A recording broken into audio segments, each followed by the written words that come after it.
What did everybody get? I got a Kit Kat. I got Whoppers. I got a rock. And now, from our basement in upstate New York, it's the Late Bites Show, starring Lainie's dad. This is Lainie inviting you to join Dad and his guests, Michael Fassbender, the Invisible Man, and from the new film, The Addams Family, Thing. And now, here's Daddy.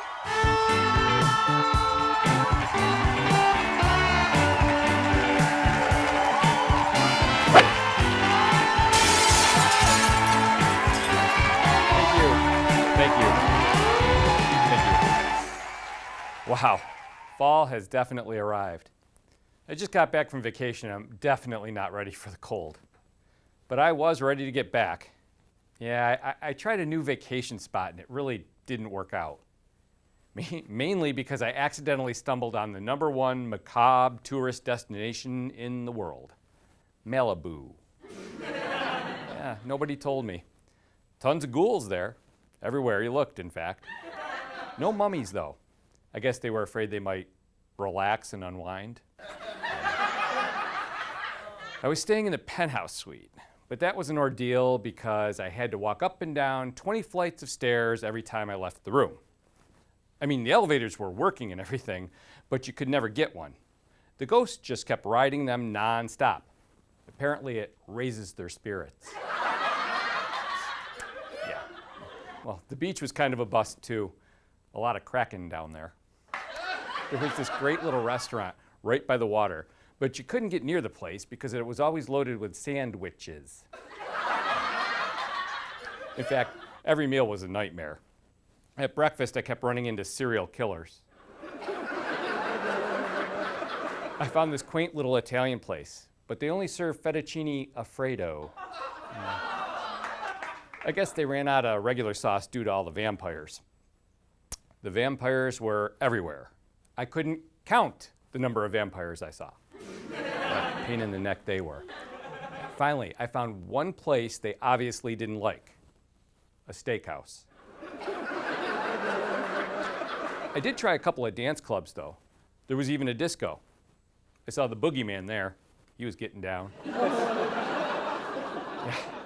I felt bad for the skeletons, though, because they had nobody to dance with. The entertainment was pretty good. There was a Halloween film festival. Woo, Yep. And I finally got to see the scariest of all the Mike Myers films, The Love Guru. Some good live music, too. Lots of jazz clubs. Those skeletons can really play the trombones. I actually saw the Pumpkin Spice Girls one night. Oh, and the Booze Brothers were there, too. Yeah, but other than that, it wasn't much fun. I was actually talking to the bartender at the hotel about it. Drusilla, I think her name was. Yeah. I was trying to explain to her how drained I felt. She couldn't seem to relate. She just batted her eyes at me and didn't say a thing. Yeah, so I booked an early flight home, and here I am. But it's all good because I'm happy to be back, and we've got a great show for you tonight, so let's get right to it.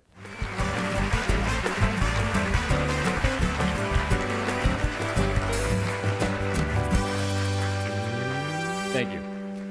Okay, before we go any further, I do have to share a little bad news with you. I know. As you know, Michael Fassbender was supposed to be a guest this evening. Unfortunately, he had to cancel at the last minute to fly to Australia to start work on a new film. Now, as I'm sure you're aware, lately Disney's been doing a lot of live-action remakes of their classic animated films. And Mr. Fassbender has been cast in their latest live-action reboot. He will be playing Bruce the Shark in Finding Nemo.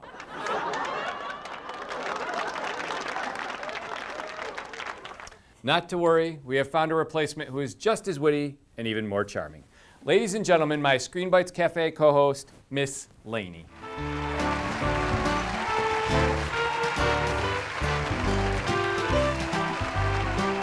Take a seat. You.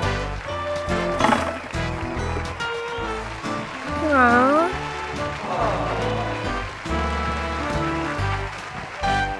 So, excited for Halloween? Yeah. How about you? Oh yeah, I always like Halloween. Now what are you going as this year? I think I might go as a farmer. A farmer? Oh, I dig that. I know that was crappie. Anyway, so we always like to talk about the specials that we like to watch, right? Yes. So last year I picked the Charlie Brown special about the Great Pumpkin, and you picked The Nightmare Before Christmas. That's right. Okay, so what are you recommending this year? Abbott and Costello. Ooh, good choice. I love the classics. Which one? The Frankenstein one? Okay, that's the one where they meet Frankenstein, Dracula, and the werewolf, right? Yes. That's a good one. I really like that. Now, why do you like that so much? I like how Abbott and Costello don't know what's going on, and then they finally figure it out because they're taking things down to the basement, and Costello's just trying to make sure that Abbott knows.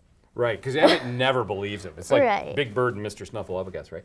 Now, Now those are old films and they're black and white, but you like those? Yeah. How come?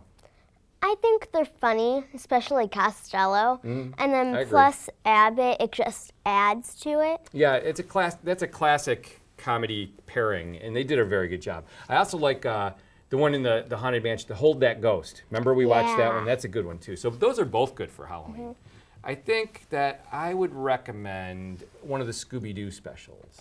Oh. And all the Scooby-Doos are really good, and I don't know that they necessarily had a specific Halloween special, but I guess the one I would probably recommend would be the Headless Horse one. And I think that kind of is a Halloween one. Yeah, in a but way, because it's a story, that's a traditional story Yeah. for Halloween, but I think that's one of their best episodes. That would be the one I guess I would recommend for Halloween.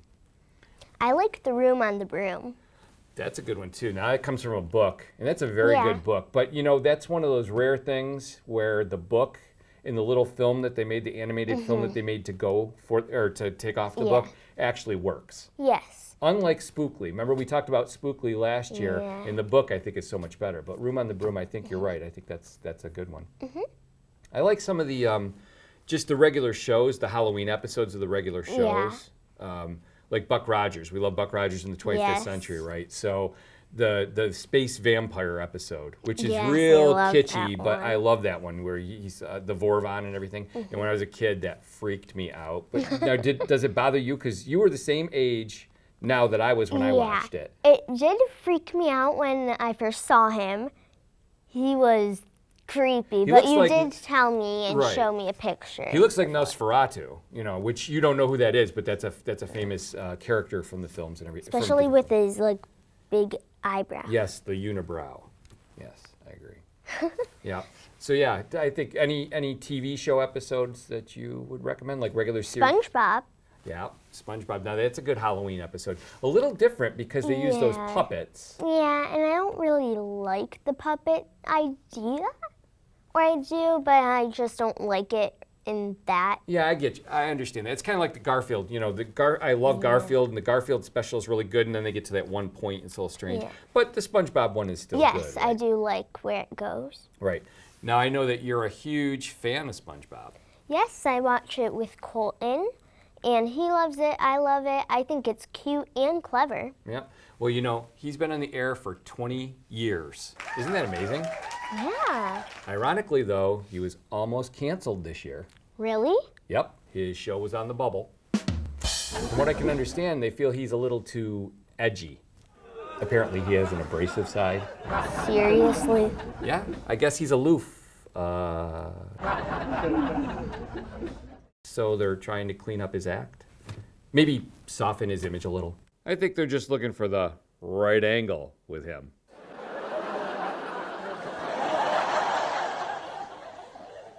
According to the trades, he might do some guest spots on a soap. I do not believe that. No, I asked him about it, and he didn't deny it.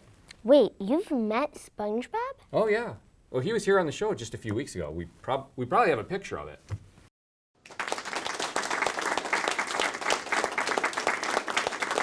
As a matter of fact, I thought that I saw... Oh, yeah, right here. I guess he never left. Apparently, my jokes were a little too dry for him, though.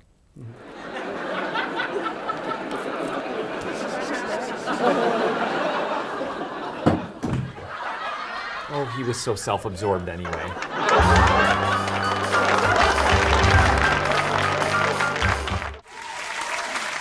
It's time now, ladies and gentlemen, for a visit from that famous mystic of the East. The all-knowing, all-seeing, all-telling, all-omniscient, famous seer, sage, soothsayer, and former price checker at the dollar store. The great Halloweenie. Halloweenie, this way.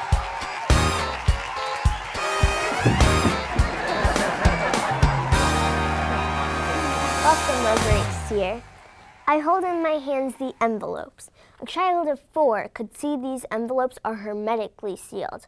They've been kept in an R2-D2 lunchbox on J.J. Abrams' porch since noon today. No one knows the contents of these envelopes, but you, sir, with your mystical and borderline divine way, will ascertain the answers, having never before heard the questions. Yeah, if we still have time for this bit after that intro. Envelope number 1. Silence, please. Hermetically sealed. And I will divine the answer. J.J. Abrams' porch. Since noon today.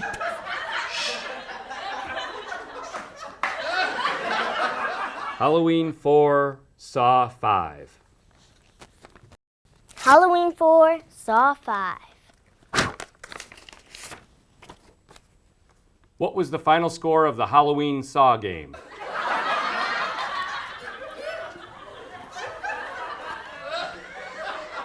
Vincent Price. Vincent Price.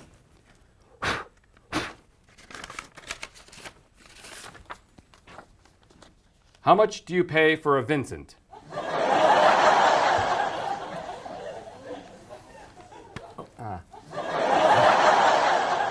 Sasquatch. Sasquatch.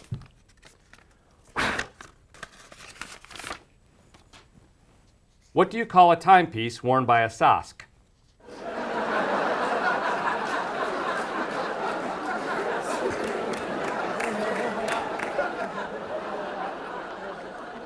You're on a roll. You're on a roll. How can you tell if you've been captured by cannibals?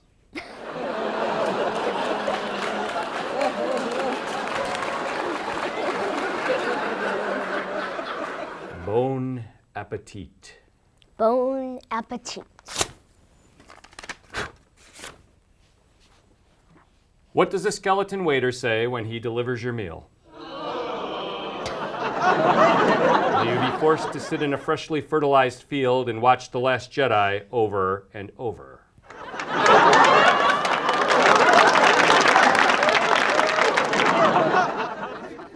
Excellent circulation.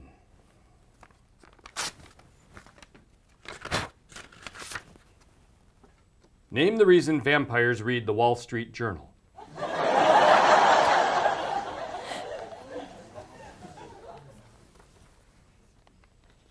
Ovaltine.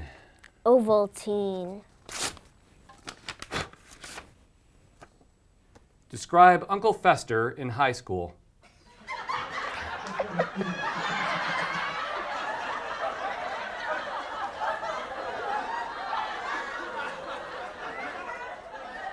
A werewolf. A werewolf. What do you call a wolf that has things figured out? Great Halloween, you need to go back to the patch.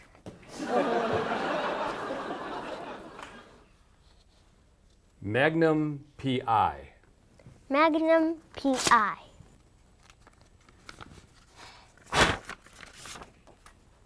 How does Yoda say, "I really have to go to the bathroom" in Latin?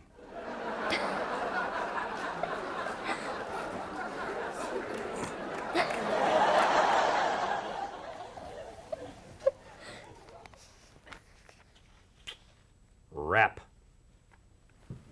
Rap. What is a mummy's favorite type of music?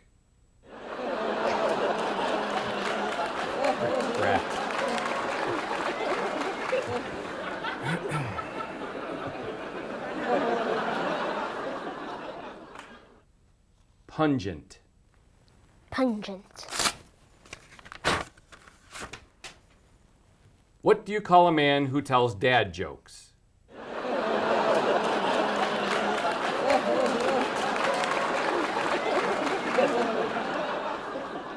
Bungee jumping and the Star Wars saga under the leadership of Kathleen Kennedy. Bungee jumping. I'll stop. Name two things that end with a jerk.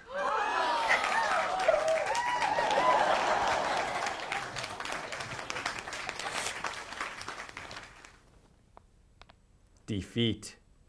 Defeat.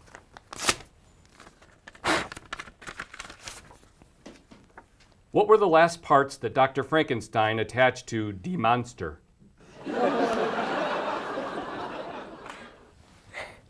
I hold in my hands the last envelope. May you be forced to sleep underneath an incontinent camel. Bamboo. Bamboo. Describe the sound a ghost makes when it runs into a wall.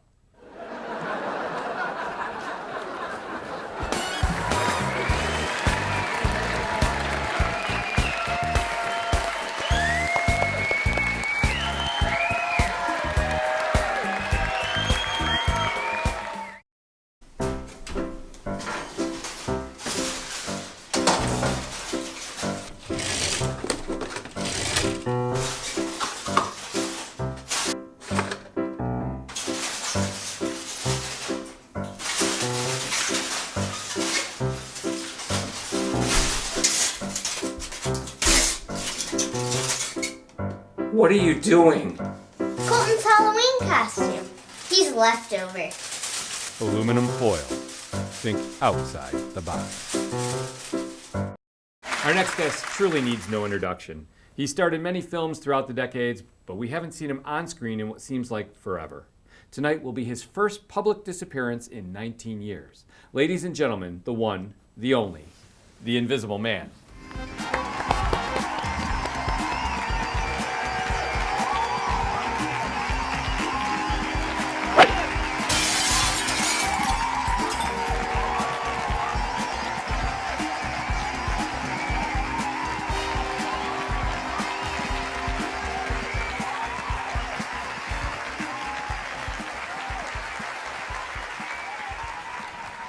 Well, it's certainly... Can I just get a quick selfie? Mind if I post that on Instagram? Yes. It appears that you've lost weight. Obviously, you're getting in shape for the new film next year. Are you on one of those special diets? Yes, it's called Promex. It's all protein and Mexican foods. Sounds intriguing. I really don't have the stomach for it. Nice. So how's life been? I mean, last we heard you'd gone through a nasty divorce with the Invisible Woman. Is that all in the past now? Yes, I'm over it. She was nothing to look at anyway. Any kids? No, I'm not a parent. Not a parent. Nice. Look, I think what we all really want to know is, where have you been? You were a major star and then you just disappeared. Why? I just wasn't fulfilled anymore. My last film, the one with Kevin Bacon, just made me feel hollow inside, so I walked away from it. Walked away? You vanished completely. I needed time to find myself. Did you try therapy? Yes, but the counselor refused to see me. But you did get movie offers, right? Oh, yes, several. Is this true? That you turned down a role in Deadpool 2 that ultimately went to Brad Pitt? Yes, I just couldn't see myself in the part. Can I just say that I think it's liberating how transparent you are? No, now stop it. No, really, it's inspirational. You're making me misty. So tell us a little bit about the new film and what drew you to it. I guess it's the vision the director has for me. Now, were you given the role outright, or did you have to audition? It was a blind casting, and they obviously saw something in me, but I Just love the script. It's full of unseen meaning. Well, it sounds out of sight. Anything else in the pipeline then? Anything else in the pipeline then? Hello? Did he fall asleep? He's not here. Well, I wonder where he could have gone. There obviously was something in the pipeline. Must be that Promex diet. I hope he doesn't come back and sit in that chair. Good point. We'll be right back with Thing. Stay with us.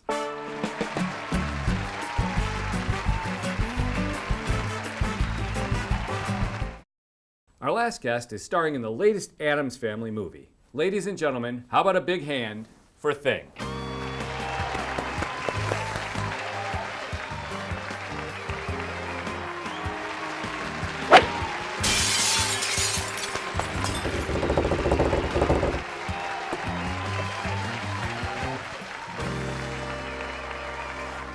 So I was reading your bio and I realized that you've had an incredibly interesting journey to get here. You were born and raised on the East Coast and your family life was basically normal. You were a child of the 60s.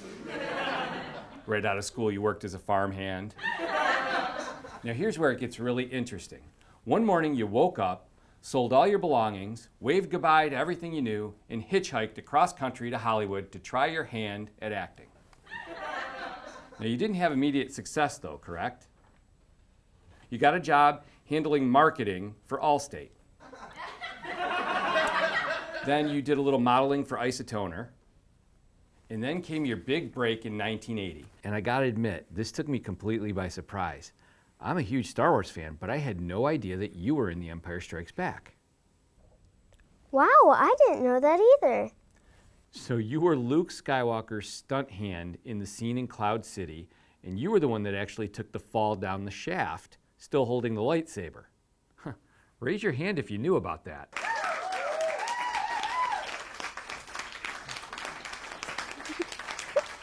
That's amazing. Impressive.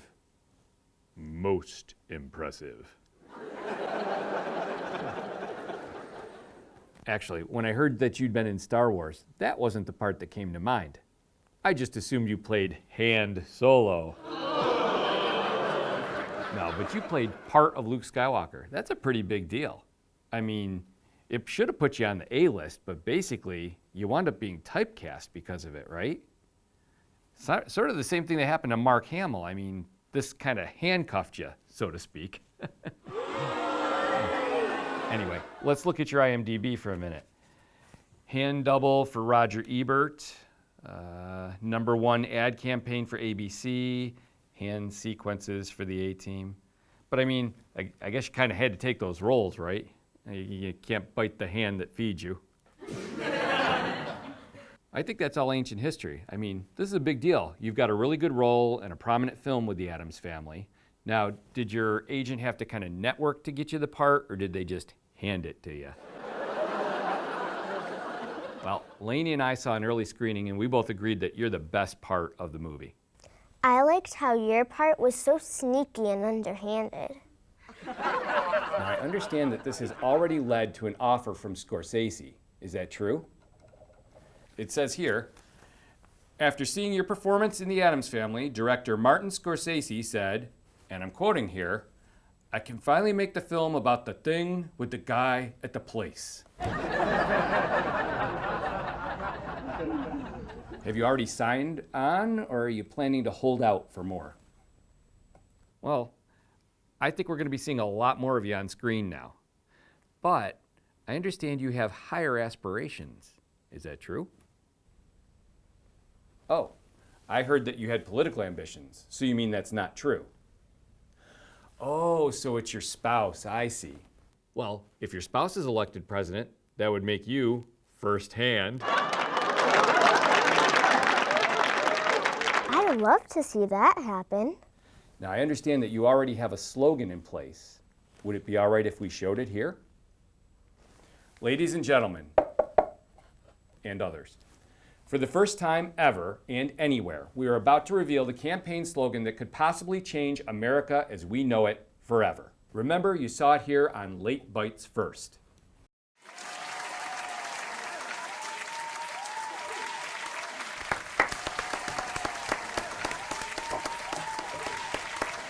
Well, that's our show. Thanks to our guests, Thing, the Invisible Man, and Miss Lainie. Good night, everyone.